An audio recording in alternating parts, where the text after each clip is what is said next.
barang jalan tapi orang juga bisa ada alat angkutnya ke tempat-tempat tujuan. Ya, nah ini yang menjadi PR penting sehingga ke depan harapan saya alokasi anggaran untuk Trans Jatim itu diperbesar sehingga mobilitas orang terutama di samping pekerja juga ada banyak warga yang ketika mau berwisata sekarang sudah tidak menggunakan kendaraan pribadi tetapi angkutan publik. Yang dia dengarkan Trans Jatim ini aman, nyaman dan terjangkau. 5.000 nyampe lokasi. Betul.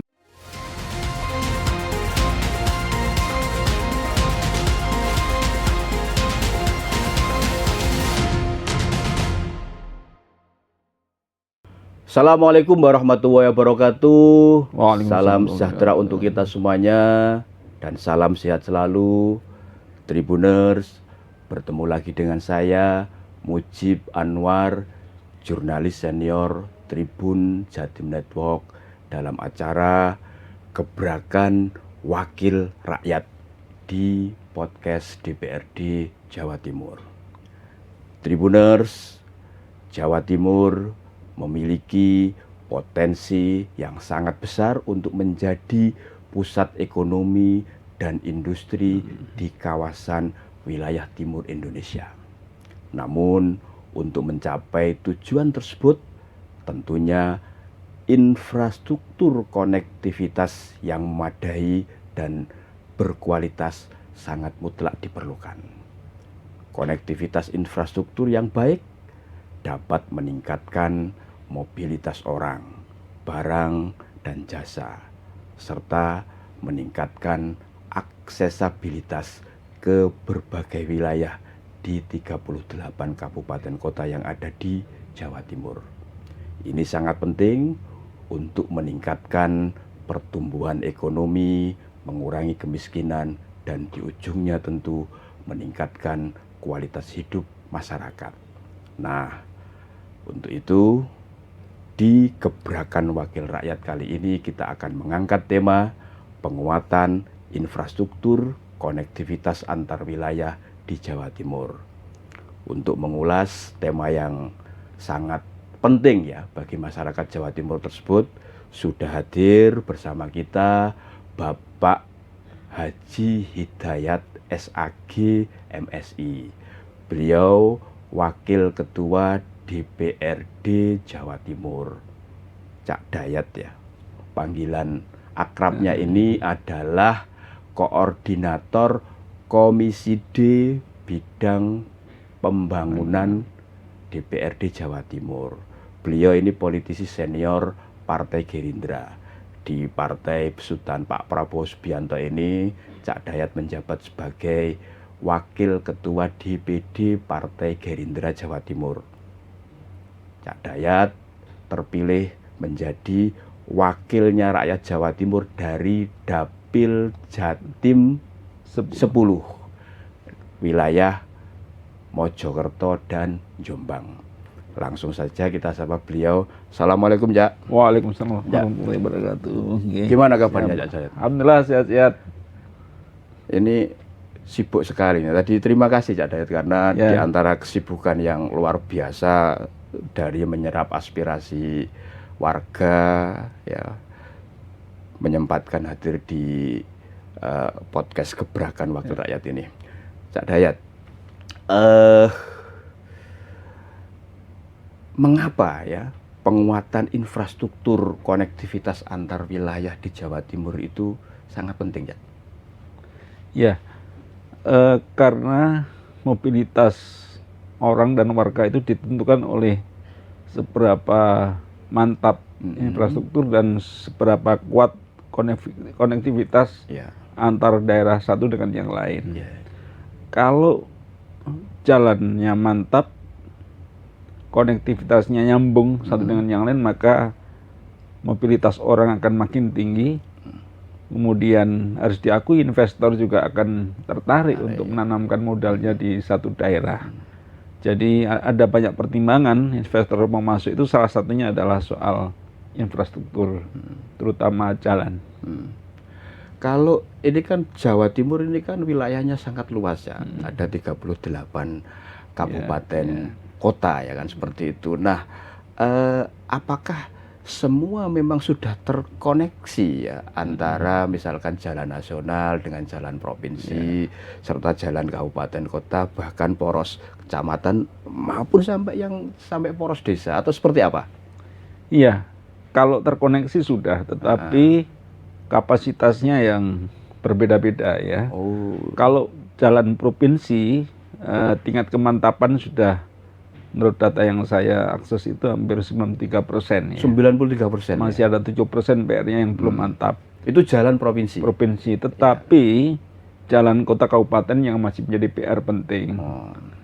Misalnya di dapil saya ya, Kabupaten Mojokerto, ada beberapa titik-titik yang masih belum tersambungkan, terutama di daerah selatan pinggiran, ya, utara, kemudian Jombang juga begitu. Ada beberapa daerah yang memang nyambung tetapi kapasitas dan kualitas jalannya masih rendah, sehingga ini PR penting buat kabupaten kota agar betul-betul memperhatikan sekaligus mengalokasikan anggaran untuk kepentingan pemantapan jalan di kota kabupaten. Ya, khusus kalau di Jawa Timur, Cak, yang tadi meskipun sudah lebih dari 90% ya kemantapan jalan itu, saat ini terkait dengan alokasi anggaran untuk kebutuhan tersebut seperti apa, Cak? Ya, sebetulnya kan PR-nya adalah pemeliharaan ya.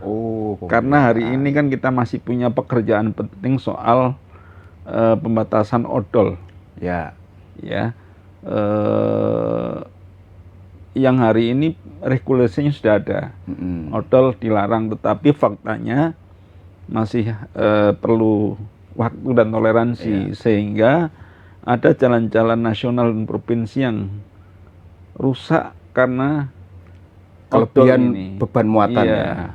Odol ini, sehingga biaya pemeliharaan jauh lebih besar daripada biaya untuk kepentingan pemantapan jalan. Ini PR penting yang saya kira harus menjadi perhatian kita semua, terutama pemilik-pemilik transportasi angkutan barang harus sadar betul bahwa cost-nya makin tinggi kalau odol tetap jalan. Ya. Kalau di Jawa Timur sendiri, Pak, berapa sih sebenarnya alokasi APBD yang untuk memperbaiki infrastruktur jalan agar konektivitas antar daerah satu dengan daerah lain ini makin tersambung? Ya, kalau kewenangan Jawa Timur tiap tahun lebih dari 200 sampai 250 miliar untuk pemeliharaan jalan.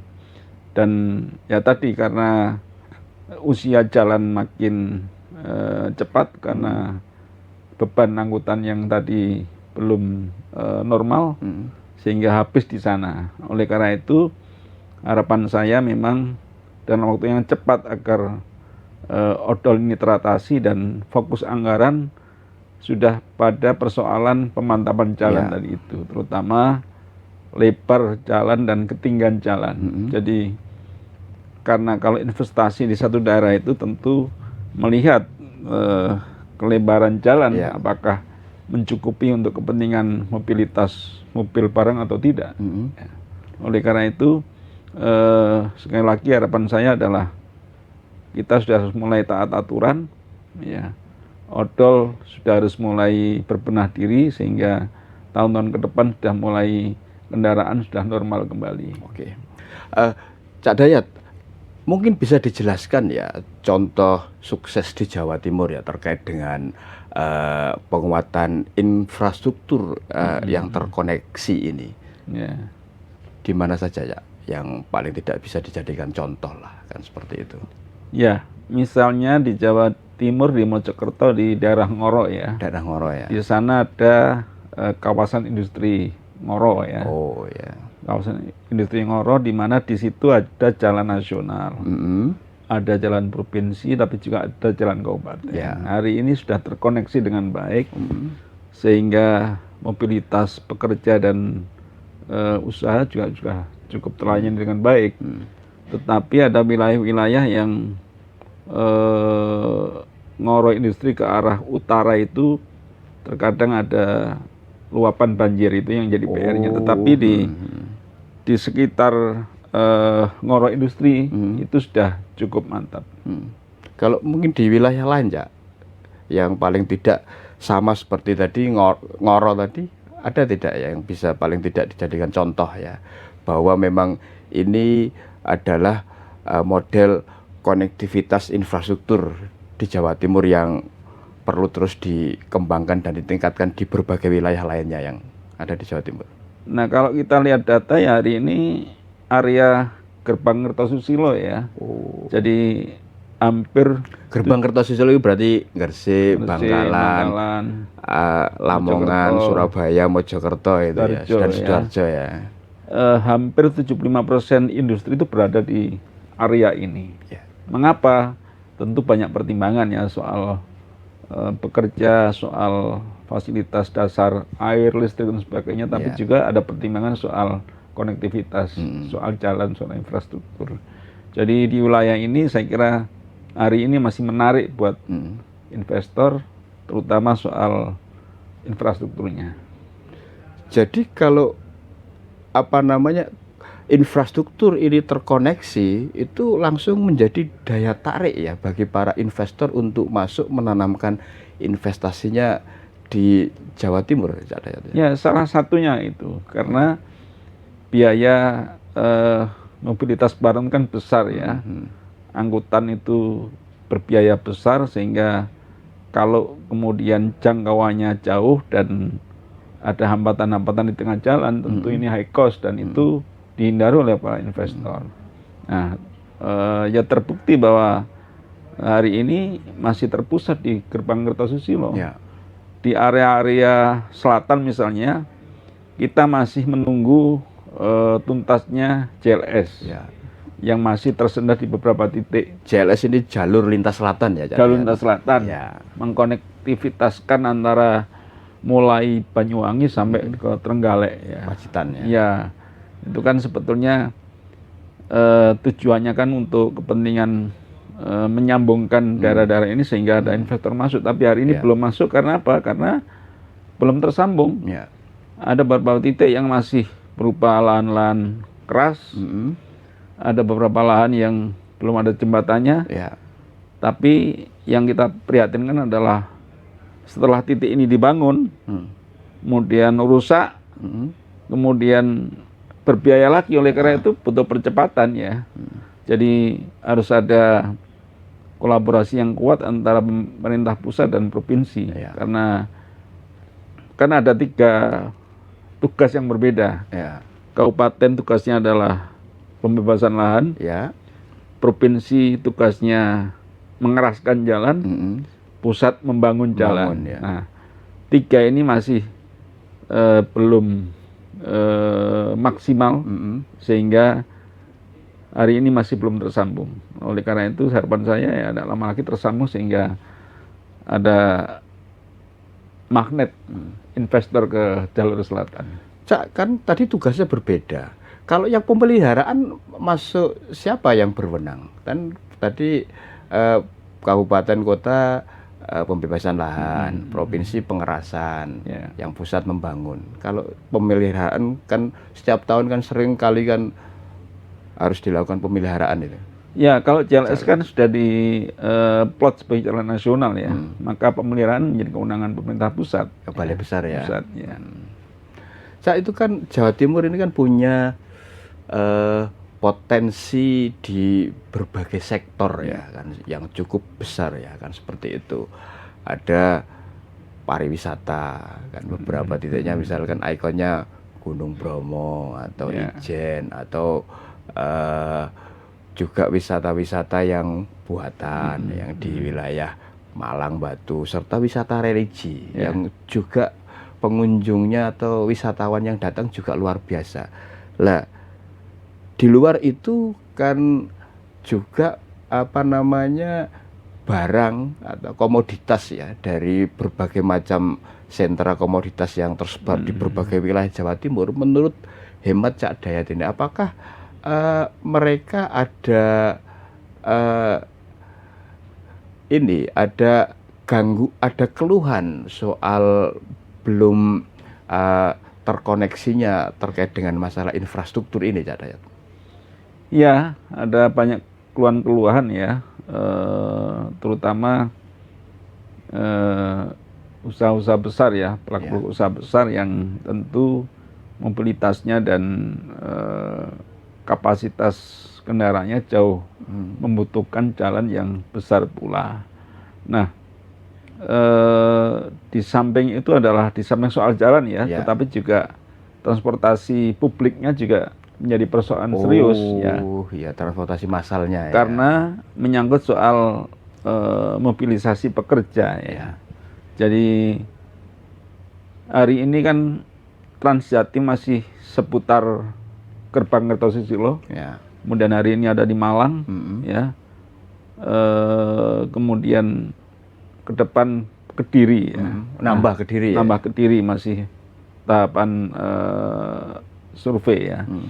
Nah, ternyata memang jalan kalau sudah bagus tentu menjadi daya tarik, tetapi harus didukung oleh transportasi publik yang bagus pula, sehingga barang jalan tapi orang juga bisa ada alat angkutnya ke tempat-tempat tujuan ya. Nah, ini yang menjadi PR penting, sehingga ke depan harapan saya alokasi anggaran untuk Transjatim itu diperbesar sehingga mobilitas orang, terutama di samping pekerja juga ada banyak warga yang ketika mau berwisata sekarang sudah tidak menggunakan kendaraan pribadi tetapi angkutan publik. Yang dia dengarkan Transjatim ini aman, nyaman dan terjangkau. 5.000 nyampe lokasi.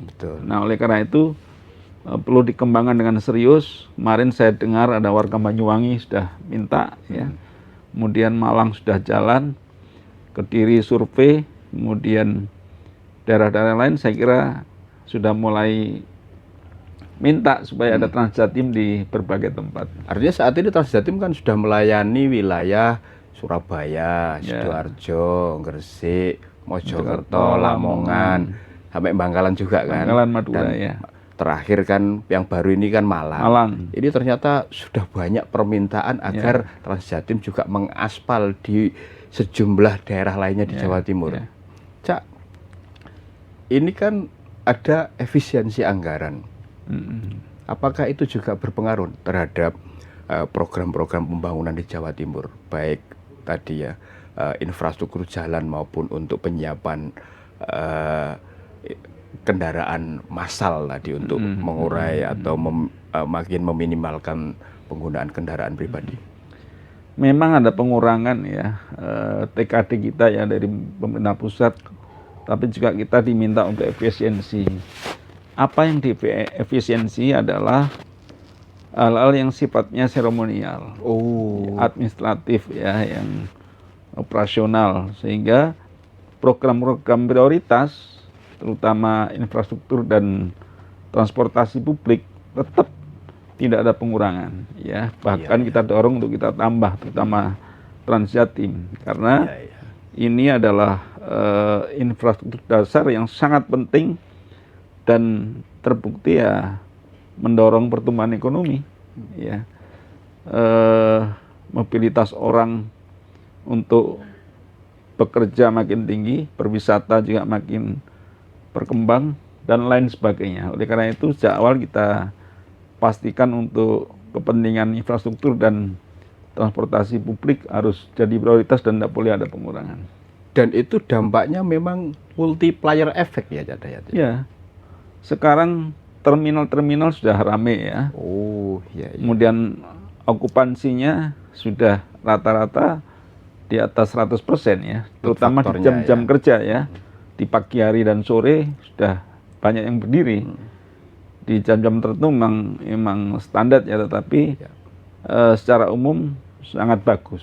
Nah, ternyata memang hari ini orang sudah mulai beralih dari transportasi yang tidak aman, yang nyaman, yang tidak nyaman kembali ke transportasi publik yang aman dan nyaman, dan yang terpenting terjangkau.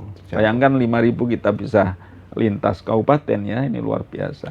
Dan yang paling penting lagi tepat waktu ya. Tepat waktu. Kan kadangkala kan yang namanya angkutan umum ini kan kadang masyarakat kenapa kan kurang berminat itu kadang kan ngetemnya lama. Ya. Seperti itu. Sekarang kan karena ini kan nggak perlu kejar setoran ya, nggak perlu. sehingga bisa melayani masyarakat dengan sangat prima. Cak Dayat, kan dari yang dijelaskan oleh Cak Dayat tadi terkait dengan pentingnya penguatan infrastruktur konektivitas antar wilayah di Jawa Timur ini kan pasti adalah yang namanya tantangan, kendala dan hambatan.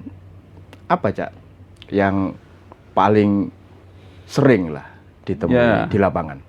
Kalau soal jalan memang pada persoalan pelebaran jalan ya, yang kadang-kadang berbenturan dengan tanah-tanah warga. Ya. Itu membutuhkan proses sosialisasi yang berat, menggusur orang tidak mudah. Ya. Sisi lain bahwa pelebaran harus tetap jalan.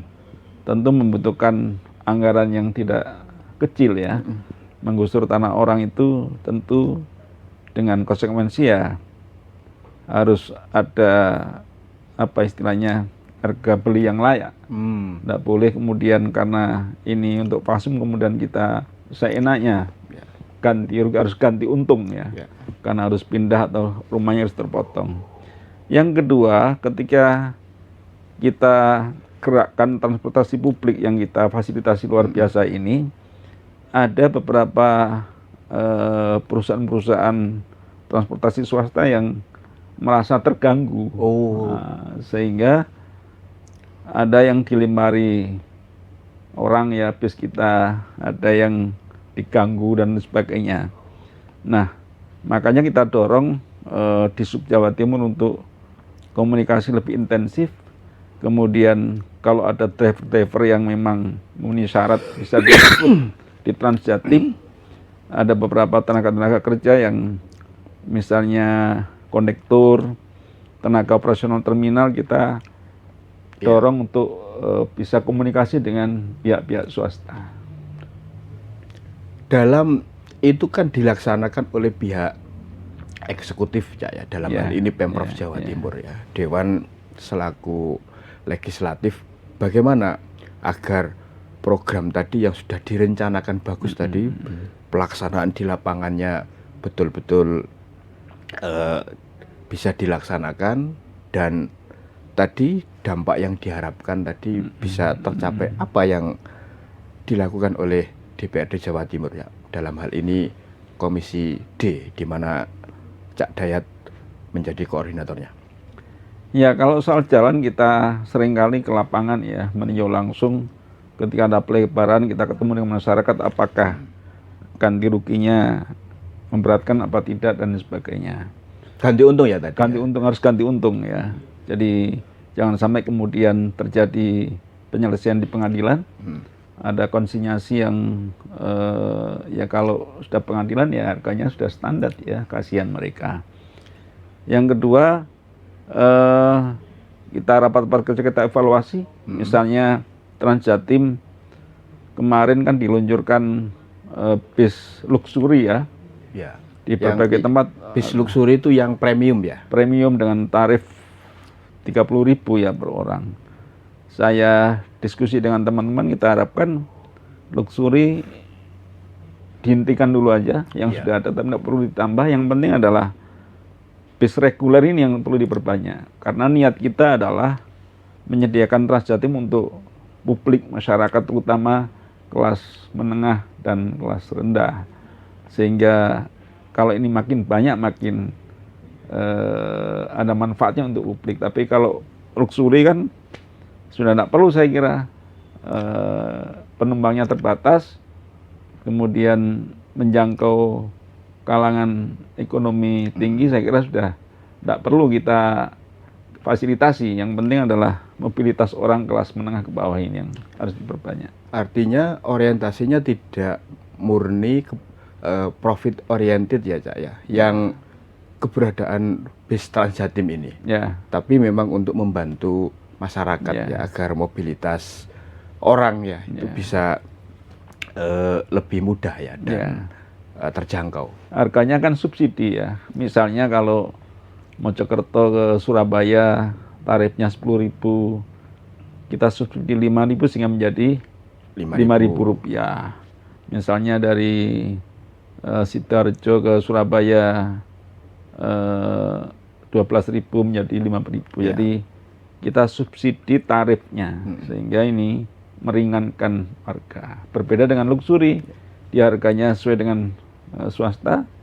Dan menurut saya ya sudah, untuk kelas-kelas luxury ya biar diambil swasta saja. Sehingga sama-sama jalan ya, swasta jalan menyediakan transportasi untuk kalangan atas, tapi kita berada di melayani kelas menengah dan bawah. Artinya itu kan Malang terakhir ya di tahun 2025 ini, Cak. Kalau proyeksi tahun depan, Cak, nambah titik mana lagi untuk bis Transjatim ini nanti akan melayani masyarakat? Yang sudah pada FS ya, Kediri tadi yang saya katakan. Ya, Kediri ini Raya. FS visibility study ya. Ya, jadi karena di sana mobilitas orang bekerja di perusahaan-perusahaan besar luar biasa. Kemudian ada bandara baru di sana ya, sangat dibutuhkan. Kemudian tadi ada mulai melirik di Banyuwangi karena di sana juga Kediri, ya, Banyuwangi. Ya. Nah, saya mendorong untuk ada Transjatim yang menghubungkan Mojokerto Lamongan. Yang hari ini kan jalan sudah lebar ya, mulai Lamongan, kemudian Tikung ya, kemudian sampai masuk di Dawar, Kemlaki. Artinya Lamongan ke selatan ya. Ya, Lamongan ke selatan ya. Ya, mobilitas orang sudah sangat tinggi, sudah 24 jam sudah ramai, jalan sudah lebar, dan saya dorong untuk ada FS di sana sehingga betul-betul nanti Transjatim ini okupansinya bisa maksimal. Ya. Cak,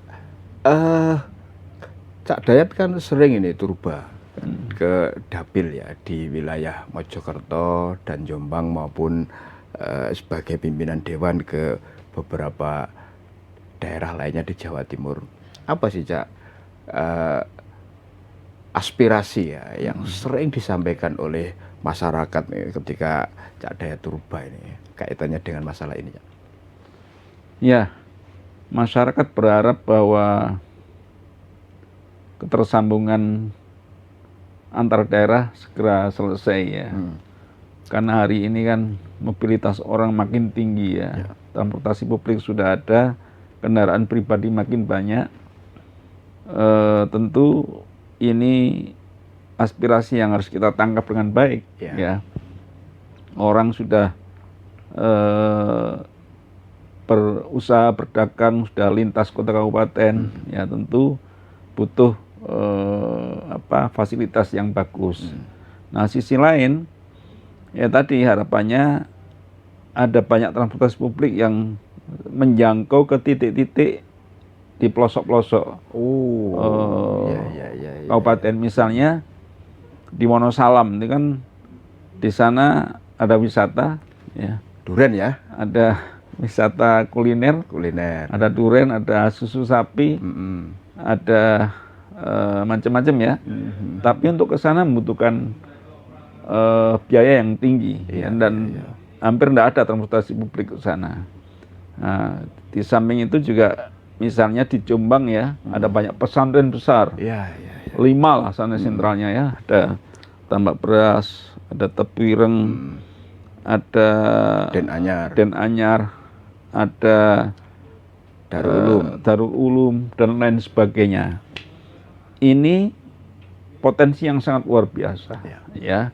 Mobilitas wali santri ya setiap minggu ke Jombang untuk nilai anaknya ya. Kemudian di samping itu para santri kadang-kadang di hari libur juga ada ke pasar, ke tempat wisata, ke berkunjung antar pondok. Ini kan butuh transportasi yang banyak dan yang baik ya, sehingga saya kira menyambungkan titik-titik antara di Jombang wisata religi dan tempat-tempat usaha ini menjadi penting, menjadi penting.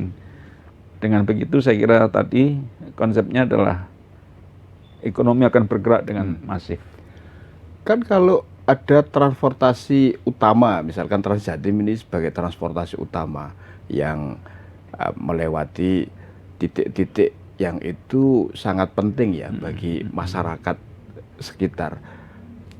Feedernya kira-kira ini tanggung jawab siapa, Cak? Nah, feeder ini harapannya ditangkap oleh pemerintah kota kabupaten.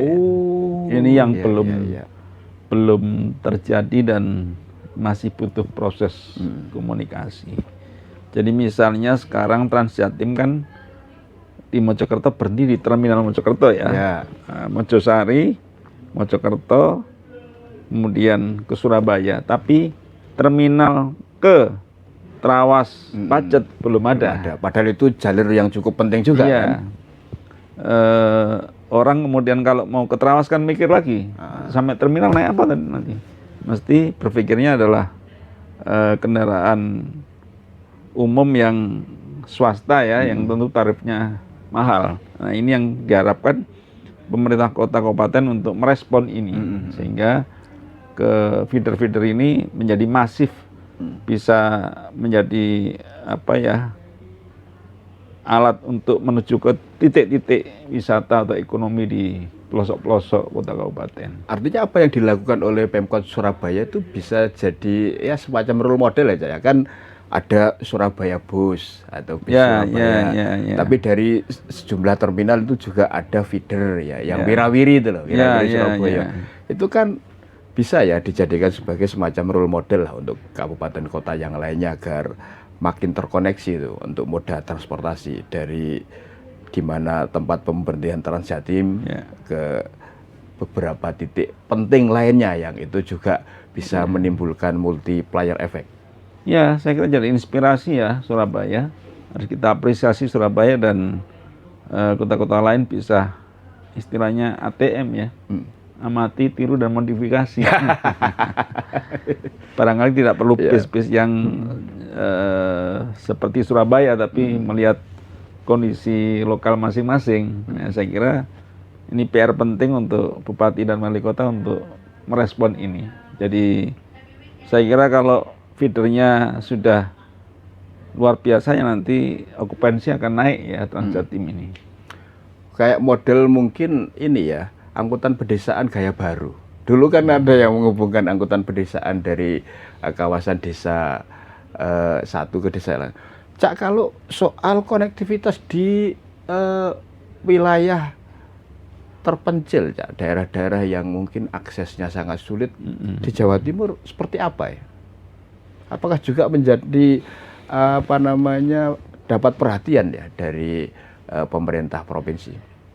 Ya tadi kita kan sebetulnya hari ini sedang menyusun ya perda soal konektivitas transportasi Jawa Timur. Harapannya di perda ini isinya adalah juga soal kewajiban pemerintah kota kabupaten untuk bisa menyelesaikan ini feeder tadi itu. Jadi ini kita susun supaya ada daya tekan yang kuat kepada kota kabupaten agar tadi kita ini kan visinya kan adil. Artinya transportasi publik ini harus juga dinikmati oleh orang di pelosok daerah supaya keadilan terjadi. Jangan sampai kemudian yang menikmati hanya perkotaan saja. Perkotaan saja. Jadi keadilan sosialnya tidak ada. Tentu potensi-potensi di daerah-daerah terpencil luar biasa ya, terutama potensi pangan ya.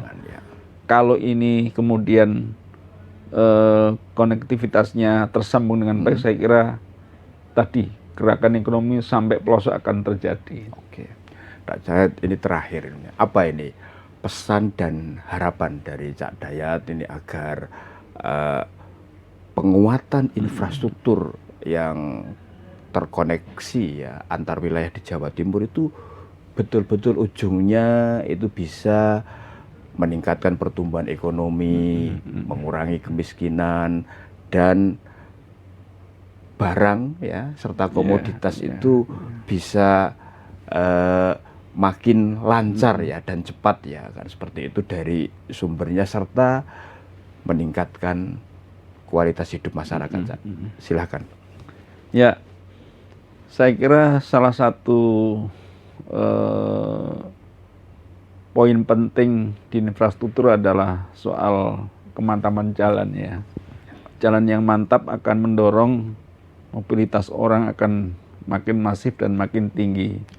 Oleh karena itu menjadi kewajiban pemerintah terutama provinsi dan kota kabupaten untuk betul-betul fokus dan memprioritaskan program ini. Program ini tentu membutuhkan biaya tinggi, tetapi saya kira dampaknya akan sangat besar. Jadi investasi jalan, investasi jangka panjang. Oh ya. Kalau investasi ini betul-betul menjadi prioritas, saya kira ekonomi akan tumbuh dan berkembang di satu daerah. Sebaliknya kalau investasi infrastruktur rendah, maka pergerakan ekonomi akan rendah. Ini dibutuhkan komitmen, ya, dibutuhkan visi yang besar oleh pemerintah daerah, terutama bupati dan wali kota untuk merespon ini sehingga dalam waktu yang tidak lama akan terrealisasi. Ya, jadi anggaran saya kira jangan terbebani dengan dipotongnya TKD, tetapi apa yang sudah ada tinggal kita mau prioritas apa tidak, gitu aja. Cak Dayat, ya, terima kasih loh sudah memberikan penjelasan ya, sosialisasi bahwa ternyata infrastruktur ya di Jawa Timur itu sudah terkoneksi. Bahkan tidak hanya itu, jadi layanan publik kayak moda transportasi Transjatim tadi kan sudah banyak dirasakan oleh masyarakat. Baik, Tribuners, demikian tadi Gebrakan Wakil Rakyat podcast DPRD Jawa Timur bersama Bapak Haji Hidayat SAG MSI, Wakil Ketua DPRD Jawa Timur. Tetaplah setia di channel YouTube kesayangan Anda, Harian Surya, Tribun Network, Mata Lokal Menjangkau Indonesia. Saya Mujib Anwar undur diri. Assalamualaikum warahmatullahi wabarakatuh. Salam sejahtera untuk kita semuanya, dan yang paling penting jangan lupa bahagia.